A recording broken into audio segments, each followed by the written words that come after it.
भगवद गीता अध्याय 2 में श्री कृष्ण अर्जुन को ज्ञान देते हैं।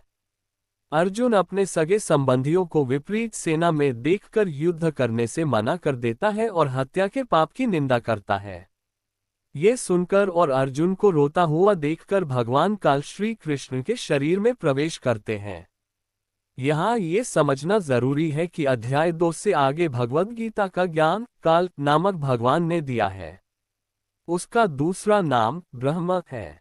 भगवान काल को पता था कि श्री कृष्ण सतोगुणी प्रेम स्नेह आदि गुणों से संपन्न होने के कारण भगवान इस समय अर्जुन की प्रशंसा करेंगे और युद्ध न करने के उनके निर्णय पर वास्तव में बहुत प्रसन्न होंगे। श्री कृष्ण पहले भी कौरवों और पांडवों के बीच युद्ध की त्रासदी को टालने के लिए कई बार समझौता कराने की कोशिश कर चुके थे। इसलिए इस बात से डरकर भगवान काल ने श्री कृष्ण के शरीर को धारण किया और फिर अर्जुन को अपने उपदेश दिए ताकि महाभारत का नरसंहार हो सके।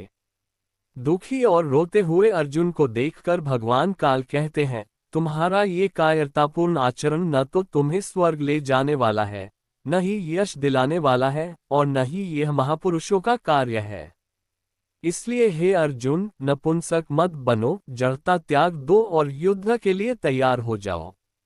अर्जुन कह रहा है कि हे प्रभु, हम अपने आदरणीय बड़े भाइयों और संबंधियों को मारकर पाप करने की अपेक्षा भिक्षा का अन्न खाना अधिक श्रेयस्कर समझते हैं और उनके रक्त से सने इस राज्य को भोगकर पाप के भागी बनेंगे और पता नहीं कौन मरेगा और कौन बचेगा। अर्जुन कहता है, मैं आपका शिष्य हूं और आपकी शरण में हूं।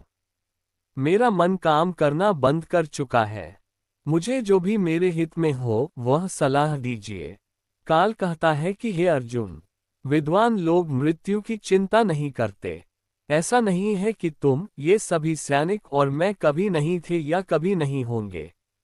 इसलिए तुम दुख सुख को सहन करने का साहस जुटाओ और हम सभी जीवन मृत्यु के चक्र में हैं। काल भगवान कहता है कि अर्जुन, हम सब तू मैं तथा सर्व प्राणी जन्म मरण के चक्र में हैं। वास्तव में तू उसी परमेश्वर किसी अन्य परमेश्वर को अविनाशी जान। उस परमेश्वर को कोई नष्ट नहीं कर सकता। 5 तत्वों से बना शरीर नाशवान है।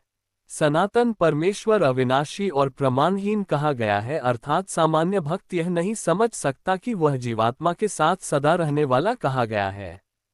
इसलिए हे भरतवंशी अर्जुन, युद्ध करो। सर्वव्यापी परमेश्वर आत्मा के साथ ऐसे रहता है जैसे गंध वायु में कहीं न कहीं विद्यमान रहती है। वायु तथा गंध का अभिन्न संबंध है। जब गंध एक स्थान से दूसरे स्थान पर जाती है उस समय वायु सदैव उसके साथ रहती है।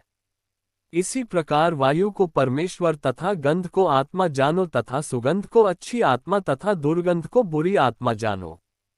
परमेश्वर उन्हें उनके कर्मानुसार नए शरीरों में ले जाता है तथा फिर भी उनके साथ रहता है।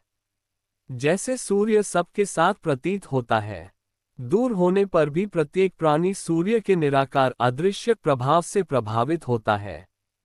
इसी प्रकार परमेश्वर सतलोक में बैठकर सभी प्राणियों की रक्षा करता है।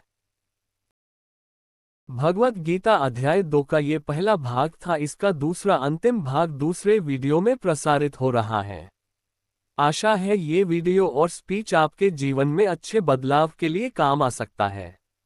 आपने अपना अनमोल समय देखकर वीडियो देखा, इसके लिए धन्यवाद।